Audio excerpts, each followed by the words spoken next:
pagtanggap nyo sa vendors party list. Muli po, maraming salamat din po kay Konsehal, Vice Mayor Mark Calixto. Siyempre kanina po narinig po natin ang talagang ang icon po dito sa Pasay, Congressman Tony Calixto. Tsaka si Tita Lenny Calixto Isidro. So kami po, pinapakilala ko po, kami po yung humaharap sa inyo. Napakasimple lang naman po ng adhikain ng vendors. Meron po bang iba na party list na nagre-representante ng mga manininda? Wala po. Meron po bang katulad po ni Congresswoman Malu Lipana na kahit wala po sa pwesto, kahit matagal na po, tumutulong at nagsiservisyo na po sa mga Pilipino? Kaya po kami po, tinitingnan lang po namin. Ito po, sana magkatapatan po tayo.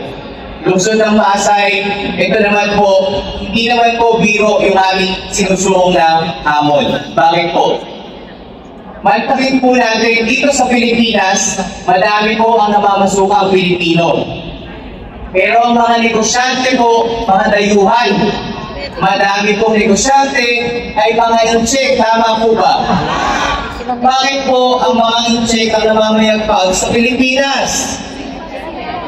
Pero masipag din po ang mga Pilipino. Meron po disiplina, madiskarte. Kaya kung sana, bibigyan mo natin ang atensyon at pagpapahalaga ang pagdinegosyo, tataas pa ho yung aming kalidad ng pamumuhay. Hindi mo kasi sapat na tayo namamasukan lamang, tama mo ba? Kailangan natin, meron mo tayong alternatibong kinukuhanan ng pinagkakakitaan. Kaya kami ho, ito naman ho, napakadaling tandaan, vendors party list po. Pag pinalakas po natin ang maliit ng Pilipino, tataas din po ang ating ekonomiya. Ako po'y magtatanong, sa dami pong nagbago, sa dami pong mga inobasyon na nangyari dito sa atin sa Pilipinas, hanggang sa buong mundo po, meron po bang nagbago sa palengke? May nagbago po ba sa palengke? Bakit po yung mga maliliit na manininda, yung mga kumikita naghahanap buhay ng patas, bakit yun pa hindi binibigyan ng atensyon? Kaya kami ho, vendors party list ho, yung lalo na mga ambulant vendors, mga nasa kalsada, kailangan natin ayusin yun. Kailangan natin ilagay sa tama. Kaya kung ginagawa po namin dito, nakikipag-ugnayan kami sa lokal na pamahalaan. Bakit po? Ang lokal na pamahalaan po kasi ang may pangyarihan para magkaroon ng tamang pwesto ang lahat ng magtitinda. Hindi po namin burusitin ng mali. Ang gagawin po namin dito, magkakaroon tayo ng mga batas para mas mapaluag at mapaganda ang kinabukasan ng mga manininda. Tama po ba yun? So, ano kung gagawin namin sa mga luman na pamahalaan? Pag sinabi po namin sa Pasay po, ang daming nagtitinda sa bangketa. Eh, kung sasabihin ko sa inyo sa pamamagitan po ni Congressman Malu Lipana, magkakaroon po tayo ng samot-sari mga food court para tumaas din ang turismo, tumaas din ang negosyo dito sa lungsod ng Pasay at wala na nasa gilid-gilid lamang ng mga nagtitinda. Kaya kung iaayos din natin, puhunan. Ang pinakamahirap ay magkaroon ng kapital. Bakit po sa lahat po ng magkakaroon at hihingi po ng loan, dadaan ka sa butas ng karayom?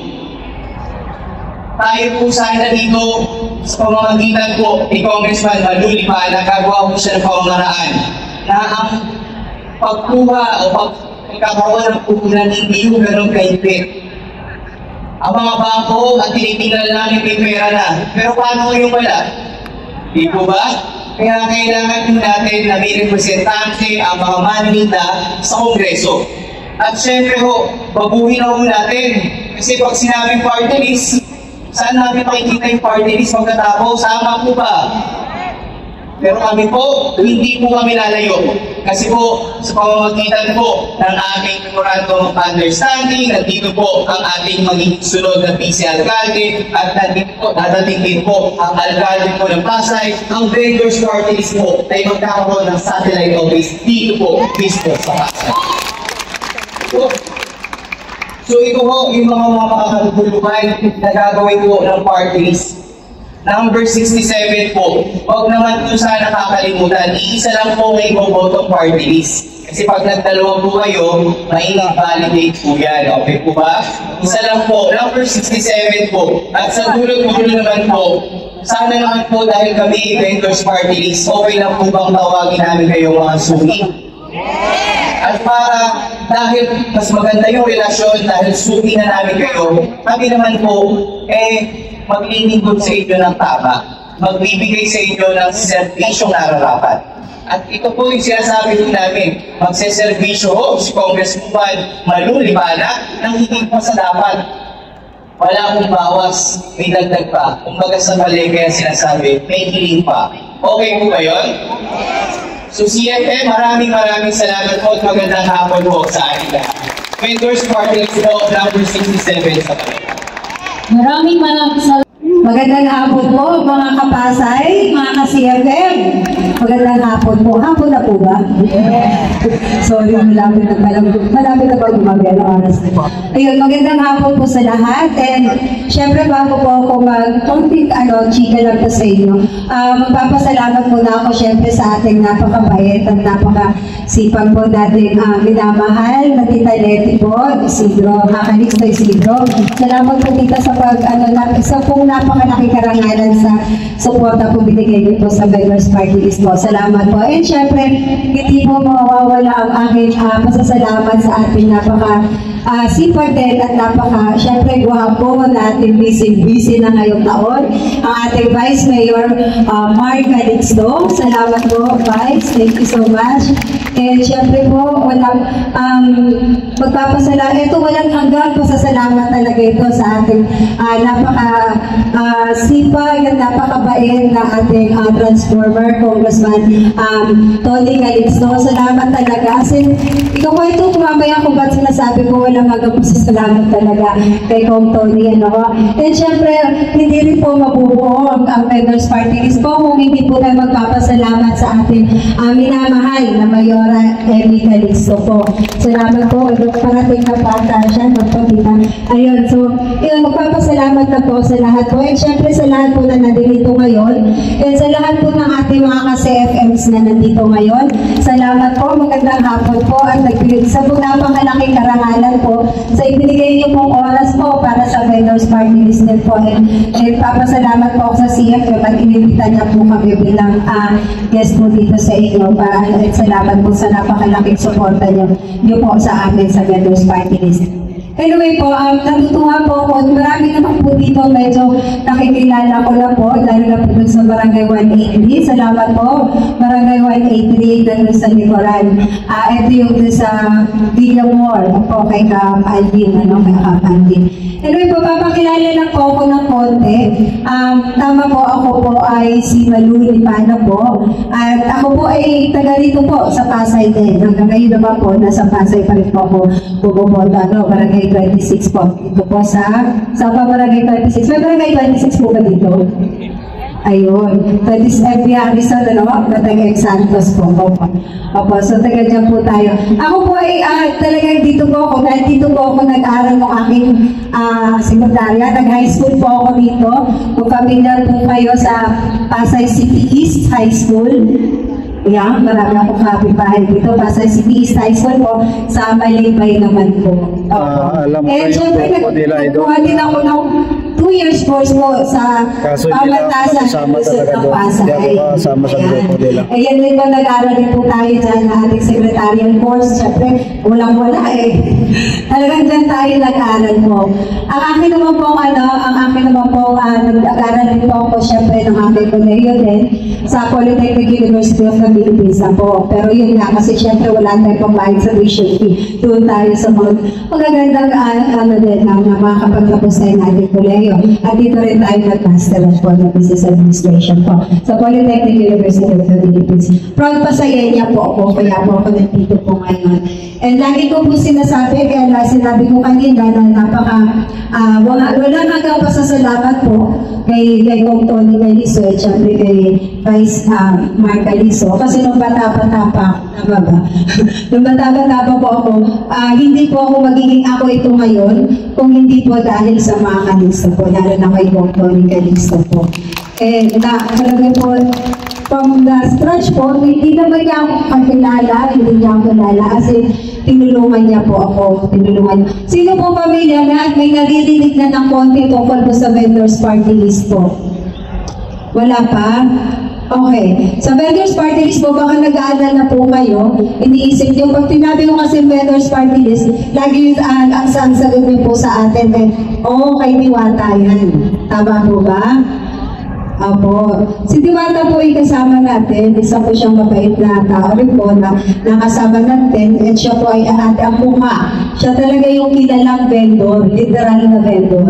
Kaya siya po yung endorser natin at siya po yung siya yung tumutulong sa atin na magpakilala sa vendor. Since siya po ay kilalang literal na vendor na nagtitinda talaga na nakilala. Kasi kung ako po, tama po, ako po ay naging vendor din po sa Balibay. Ako po ay may tindahan ng Queen of Paul sa Balibay. Ako po may umay-umay din po sa Balibay. And dito rin po sa El Santos po, sa Pasay din po, meron din po akong tindahan dyan, yung bakery din po nung araw. Ganun lang po naman, kaya pinapakita natin sa Diwata na kumbaga kalimitan po, mga vendors po, o tayo po ay nag-uumpisa sa baba hanggang tumaas po tayo. Katulad po nga sinabi ko, ako po ay galing sa pang-publikong paaralan din po. Public school din po pinanggalingan ko. Pero ito po, kaya ko umarap sa inyo ngayon, kaya ko po ipagtanggol ang lahat po na maninite, kaya ko rin po sagutin po sa kongreso kung sino man po ang miyembro po ng mga makapag ng vendors. Ang ating po artikain, sabi na natin sa Lieutenant the Attorney Lee, medyo mahaba-haba na. Ang aking artikain, number 1 po, since taga-Pasay po talaga ako, wala naman po ako isa po sa hangarin ko lang talaga, syempre po ang makatulong lalo na po sa ating mga kapwa-Pasayenyo. Kaya nga po, lahat po ng programa ng ating minamahal na Mayora at syempre na ating Congressman at ating Vice, mga kalisto po, sinasabi ko nga, walang agad pasasalamat, susuportahan ko po. Ayaw nyo pa no, dalawa na magiging Congressman nyo. Okay ba sa inyo? Di po ba? Imagine niyo po kung dalawa na ang congressman nyo dito sa party list at saka sa ating lokal na pamahalaan. Dalawa na yung pondo nyo. So lahat po na kailangan natin dito, ako po bilang Pasayenyo at isang napakalaking respeto po sa kay Kongtolin, sa kong kalisto po, yun lang po ang aking adhikain. Kung paano po sumuporta at tumulong po sa ating lokal na pamahalaan dito po sa lungsod ng Pasay. Kasi yun lang naman po ang napakahalaga, lalo na po sa ating mga kapwa vendors, kahit naman mo hindi vendors po Explain ko lang ng konti ang mga vendors po. Ano yung vendors? Ang vendors po, hindi naman po ito yung basta lang natin nakikita natin sa mga kalsada. Dito yung mga vendors na nakikita natin naglalako, taho, etc. Definitely po, sigurado po tayo na ito po ay mga vendors din po. Pero meron pa po yung mga vendors, katulad po ang binibenta nila ay serbisyo. Nagda-tricycle po, ang binibenta na lang kung sila ng benta serbisyo, ibinubuhay sa pamilya nila. Sila po ay kapwa natin vendors. Katulad po na magsasaka, sila po ay vendors din po. Kasi sinasaka nila, bibenta po nila sa merkado, sila po ay vendor din po. Ang maging isda ay sila rin po ay vendor din po. Kasi katulad yan, bibenta nila. Ang mga sales lady, yan, mga vendors po yan. Ako po ay naging sales lady po rin ako matagal sa Tony Sports po. Doon po ako nag-umpisa mag-masukan. Ayun na sinasabi ko, lagi tayo nag-uumpisa. Nag-uumpisa tayo sa baba. Kung dati, okay lang ba? Kung dati po ako ay nilutuhan. Naglagay din po ako ng lutuhan. Ayan. Ngayon po may kasino na ako. Charot. Ngayon po kasino na. Pero hindi ako nagsusugal. Maniwala kayo. Sa totohanan daw po, magsikap lang. Bakit hindi? Mararating yung marami. Lalo na po kung may tutulong sa inyo. Lagi ko sinasabi, hindi makakarating ang puting sa kaipapang ng cabinet, walang tumulong. Hindi ako magiging ako ito ngayon kung hindi po sa tulong po ng mga kaliso. Lalo na po ni Kongkong. Yung nalagi ko sinasabi. Sa Sabi ko nga, pero kahit joke po yun, totoohanan po yun.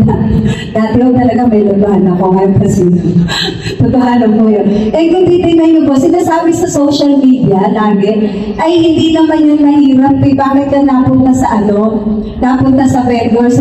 Hindi yung kinakailangan pag vendors ka po ba, ba't sinasabi na, eh bakit vendors yan nakalang cruiser? Hindi ba? Bakit pag vendor ka, tapos nagsikap ka, umangat ka, bakit hindi? Eh kung titignan sinabi ko nga na, mangingisda, magsasaka, magtitignan sa balay, kailangan. Imagine po kung wala pong vendors dito sa Pilipinas, ano mangyayari? Patay tayo lahat, di po ba? Ewan ko na lang kung hindi tayo mamatay na. Lahat tayo kakainin, wala tayo, di ba? Wala lahat din vendors eh. Ako po, vendors ako literal. Ang iba sa social media sila sabi hindi. Vendors po ako literal hanggang ngayon. Pero syempre marami po akong negosyo na syempre iba-ibang klase po. Kasi katulad dati nung namamasukan ako, pibila ako sa Divisoria ay sa Baclaran, yung mga Giordano na t-shirt may palakapay sa dibdib. Papahulog ako sa mga office mates ko yan eh. Kasi syempre ganun talaga, vendor ako. Kaya sinasabi ko, lagi po ang pera po para gusto nyo masaya. So magnegosyo tayo. Kasi po, syempre, katulad yan, okay naman mamasukan, okay po yan. Kasi ang services po, binibenta yung negosyo. Pero po, on the side, dapat sa kabila po, kahit pa paano po, meron pa rin tayong binibenta on the side, pagdagdag kita. Pagdagdag kita, dati nga dyan sa Malibay, may tindahan doon ng supot-supot na, ano tawag nito, makmayak pa ako. Supot-supot na kanin at ulam. Pagpapasok ako, pipili ko doon, papahulugan ko sa opisina eh. Problema, di naman ako binabayaran ka tinigil ko. Ang hirap maningin. Pagkatapusan na, wala naman ako nasisingil. So, pero at least, di po ba, itry niyo po na kahit pa paano magulong-lugan, magpapahulog ito, magbibenta-benta, napakalaking bagay po nito. And sinasabi ko rin po na kami po, katulad niyan, magandang problema talaga is puhunan. Napakalaking problema niya. Pagkangutang tayo sa malaking tubo, ano nang mangyari? Wala na kikitain, di po ba? So, paano na? Kaya itong ano natin, sinasabi ko na magkakaroon na kayo na representative ang vendors party, ang vendor po, sa paano po, sa katauhan po ng vendors party list, eh makikipagtulungan po tayo, meron tayo memorandum of understanding na ginagawang sulat patungo po sa lokal na pamahalaan.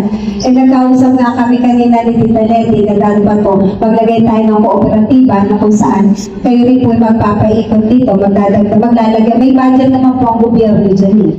So yung pinaka-power corn barrel natin, lalagay natin dito sa corn. Kung saan hihiramin nyo yan, paikutin lang. Diba? So napakalaging halaga na wala na kayo, kailangan ang hirap po pangutang ng marami pang requirements. Kung itong kakilala kayo diba ng ating chairman ng CFF, napakadali niya mangutang at dahil walang tubo. Mahalaga po kasi na wala siya. Meron man konting-konti lang syempre sa pagpapaikot lang po ito ng ng operational expenses po. Syempre po, kampasweldo, etc. Pero hindi katulad ng napakalaki. Bawa kung 100 pesos sa tubo, baka tubuin lang ng ating kooperatiba naman po 10 pesos, 20 pesos para lang po ito sa pagpaikot din. So napakalaga po nun, at least pinabalik nyo rin, at syempre mapapaikot natin sa lahat ng miyembro. And syempre marami pa pong iba, katulad kanina na sinasabi kanina ni Kong Tony sa scholarship, maganda rin po yun, kasi sa edukasyon. So tutulong ang vendors party list sa lahat po ng mga adhikain, syempre, para dito po sa ating lungsod ng Pasay. Kung may mga katanungan po kayo tungkol sa vendors party list, katulad po na natin, tinuro ko kami na pwede po yung magtanong syempre sa lungsod po, sa lokal na pamahalaan ng Pasay, kay sinuro ko nila si Gladys. Ayun, pwede po kayo magtanong kung may mga concern po kayo patungkol po sa party list. Ayun, may nakalimutan po ba ako? May tanong po ba kayo? Tinaasan ko pa talaga yung heels ko, Vice, kasi akala ko doon, sa pag doon, hindi ako makikita dahil ang liit ko. Tinaasan ko yung heels ko. Sorry na, akala ko sa taas kami, pero buti na lang dito sa baba para medyo kita ako, kasi maliit lang ako. So mag-terrible tayo, syempre. Okay po tayo, mga kabahan natin, Salamat po. Ako, magpapasalamat ako sa syempre, alam ko naman na hindi niyo ako babayaran. Alam naman natin, lagi tayo nagkakaisa. Pag upasay, nagkakaisa yan. Syempre, kaya nga meron tayo CFM. Kaya forever tayong pagkakasama. And syempre po, nagpapasalamat po ako ng marami sa napakainit na pagtanggap ninyo at sa lahat